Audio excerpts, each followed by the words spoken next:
Okay, so that let's end that. Carlene said, WRT, the uniqueness, is it a bullseye to be unique on all six, who, what, etc., or just a few? Would 6 unique aspects be too much niche? Newbie, haven't read your book yet. Okay, so all you need is one. Man, all you need is one thing that's really unique. If you are the only yoga teacher in town, I mean, I guess that's what and where, but that's all you need. And you probably do just fine. It doesn't need to be, you could be the only yoga class that's open at between 11 p.m. and 6 a.m. You know, you've sold. That's all you need. You don't need to specialize much beyond that if you're the only one. People just take what they can get. So no, it doesn't need to be all of them. All of them is probably overkill. I just tend to, the way when I'm hearing somebody talk about their niche, I'm often filtering it through which of these 6 is leaping out to me immediately. Does this seem like a niche that's more based on who? Is it more based on what? Yeah, all you need is one. And if you can have multiple, I mean, great. The thing I would say too is if you are working online, you must narrow more.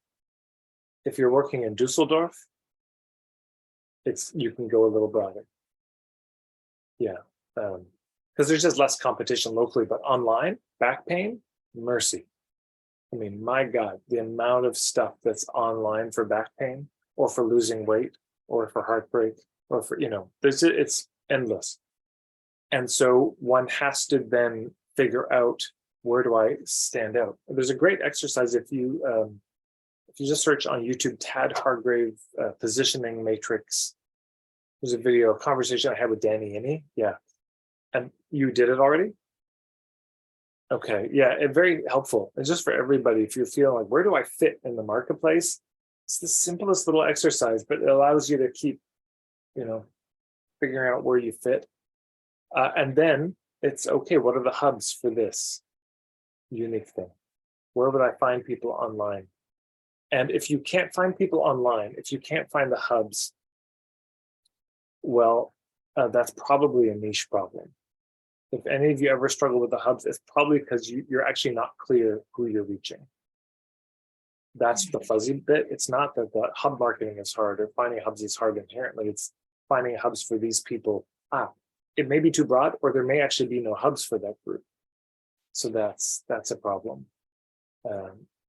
If it was, I help industrial workers with back pain, more specific, I help office workers with back pain. I help parents or mothers who have back pain.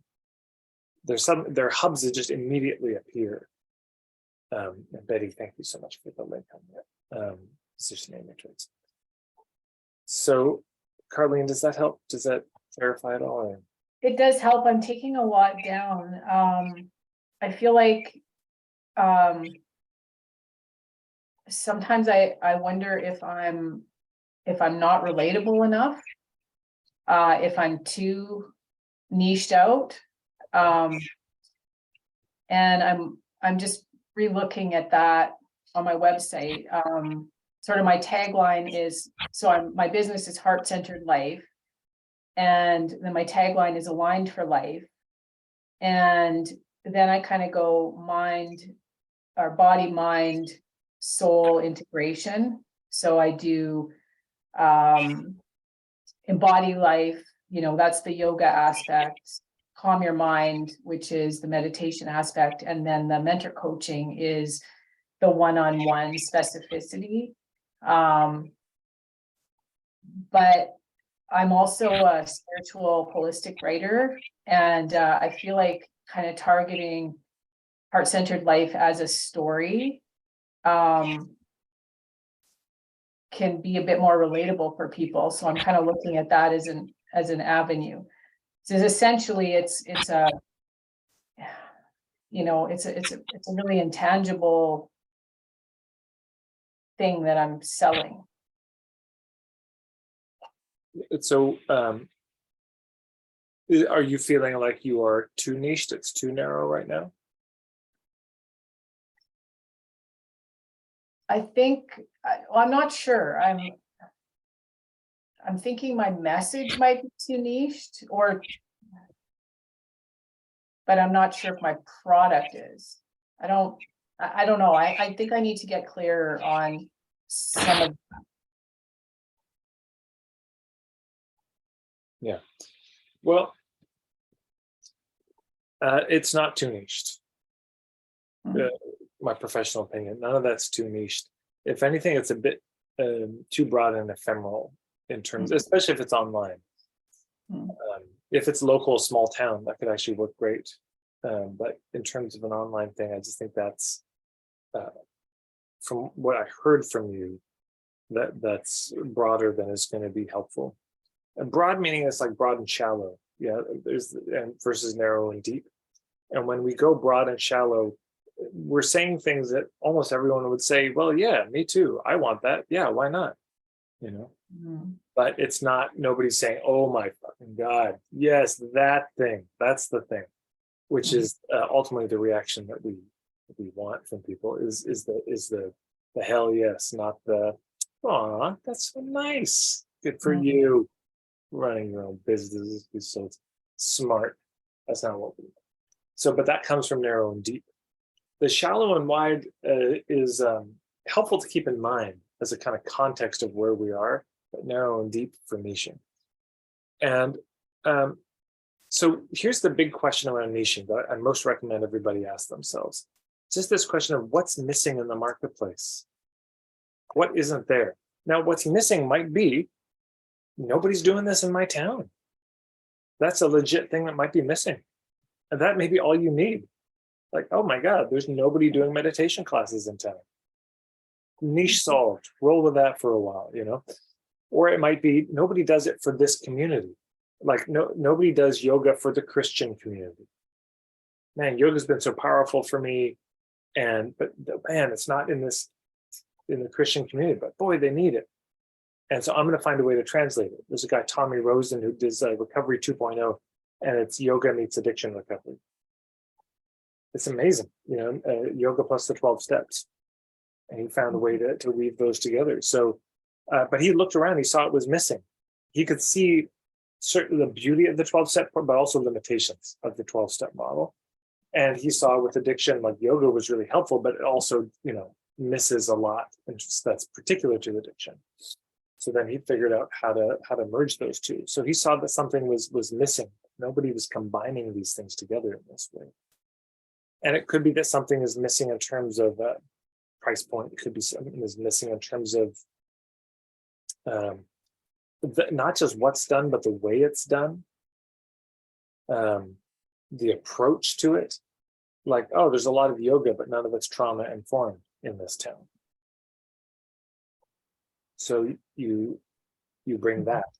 So that's something that's really, and the positioning matrix, which is the last link that was put in, that helps. It's a good exercise to help with the cogitation. But it's really worth just, sometimes you just sit there with a cup of tea and a blank paper and you just, yeah, what's missing? And notice what comes up in conversations with friends. This is often how it happens. Somebody says, you know what somebody should do in this town? You know what's missing? It will come up. Or you just look around online and you notice what's the thing that you're creating because you can't find it anywhere else. And then you double down on that. Years ago, I realized I was creating, I didn't want to be so smart about niching. I had no particular interest in this, but I was looking for a good resource around figuring out your niche and I couldn't find shit. I mean, this is 20 years ago, yeah. There's a lot more now, but I couldn't find anything. And so because I knew it was so important for my clients, I thought, well, I guess it's got to be me. I guess I'm going to have to do this because there's nothing else here. So sometimes you end up having to make the thing. But if you figure that out, like, oh, wait, nobody's been offering this. And I feel called, there's two things worth noticing here. The first is that you notice it's missing. And you may think, but everybody notices it's missing. Incorrect. Wrong. You are one of the only people noticing that this is missing. It's a very small group of people who are probably your people, maybe. But you're almost certainly one of the only people noticing. So that's interesting to note. You know, it's most people just watching football. That's it. Really. Most people just getting by. Most people get home exhausted from working a shitty job. They hate. Man, life is rough in modern society. Most people are not sitting down having these profound thoughts. It's just us nerds, really. Like, it's, I don't know. They watch some Oprah and now they start thinking, and they read some Brene Brown and now they, but it's not a lot to write home about what's going on. So the fact that you see that something is missing that's unique. But then that you go to the second step, and the second step is, why do I notice this? And that tells you something about your life. Because the reason you notice it is probably something about your childhood, something about the way you grew up, the experiences you had, the ways you were wounded. It's like, oh, no shit, I noticed this. No wonder I'm so sensitized to this. If you're a white person and you walk into a room, you don't notice that it's mostly white people. I tell you who does. Anyone who's not white, they notice.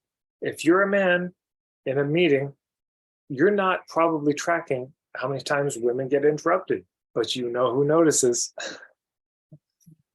All the women who've been interrupted a lot. So there's certain things you just, because of demographics, psychographics, you get sensitized to, and it really flies by other people. Yeah, other people don't notice it. And this is the whole dynamic of privilege, right? As soon as you get a privilege, the first fucking function of privilege is it's invisible to you. It appears for a second, and you say, oh, look at that. Then it's gone. Yeah. Like, whatever you think around COVID, there was a dynamic where people, who had the vaccine and the passport, they could get into swimming pools or cafes where I lived, and the people who didn't weren't. And what was interesting is you could tell the people who were able to get into those places, it never crossed their mind that the other people couldn't. It was just a modern iteration of the same dynamic. White people weren't thinking, oh, black people can't get into these restaurants. It just is invisible. So we all go through experiences in our life. And by the way, these can be beautiful experiences too, but the good, the bad, the ugly, beautiful. There are certain very potent experiences we have in our life that now we're aware of these things and catch it. And it's easy to think, oh, but everybody notices this, and so we throw it away. But if you see that something is missing, it's worth pausing. It's like, wait a second.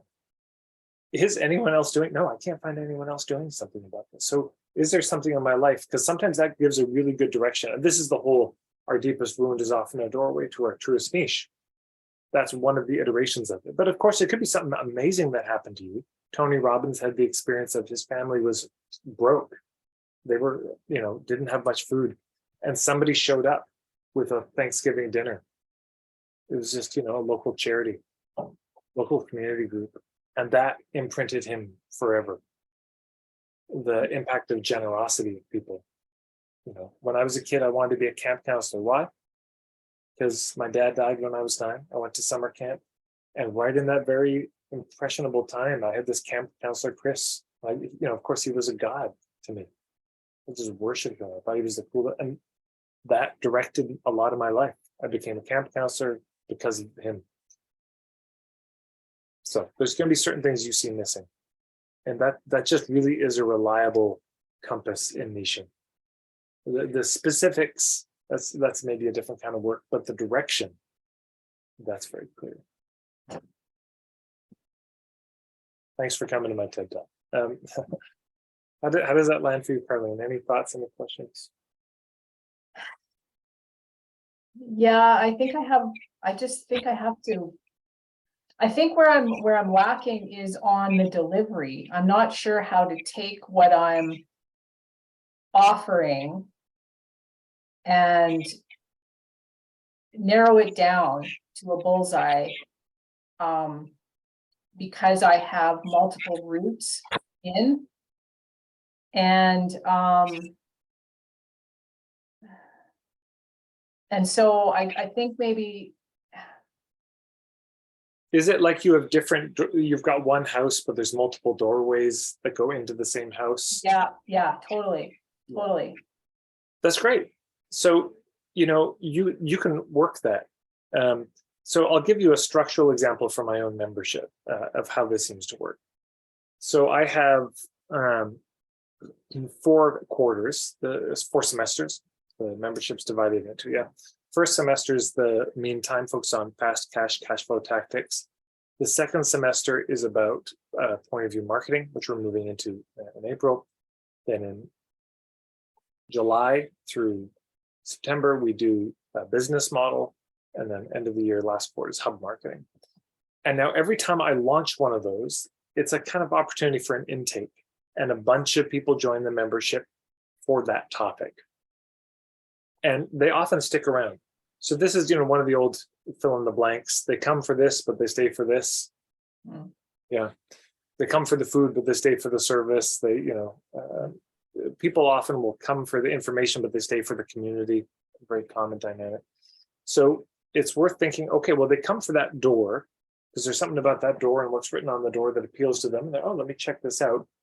But once they're in, then you can introduce them to the more stuff. The challenge that people often have is they try to sell the whole thing. And sometimes it's just too much. You can do that too. It's not wrong. But it's worth noting that sometimes you could have like, okay, so we've got these 4 different things. How can I create a separate strategy for each of them? Yeah. And now that can be, you divide it up over the year. So 4 quarters, and each one there's an intake for a different thing. Or it could be that you just have a bit of a different sales funnel for each, but they all ultimately deliver them into the house. They all ultimately deliver them into the same program. And that can work very, very well. And of course, then it's helpful to say, what is this house? What is the thing that they all share? Because then you're looking at a bit of a Venn diagram. We've got this, this, this, this, and the overlap of all 4 of them is this. That's helpful to have in mind. What is this about? And so for me, for the membership, it's about marketing can feel good. That's the basic idea. You don't have to choose between ethics and effectiveness. It can do both. And then there's just a lot of iterations of that. There's a lot of different ways to talk about that. Yeah. It's helpful. Thank you. I've got a lot to work with. I really do. Okay, well, that's good. And you may also benefit from the puttering prep work from that link. The just really honing your ideal client. Just as a service provider, it's not that the who is always the big thing, but it's always a thing. And it never hurts to dive in deep and do this kind of reflection. Yeah. Thank you. Thanks for coming.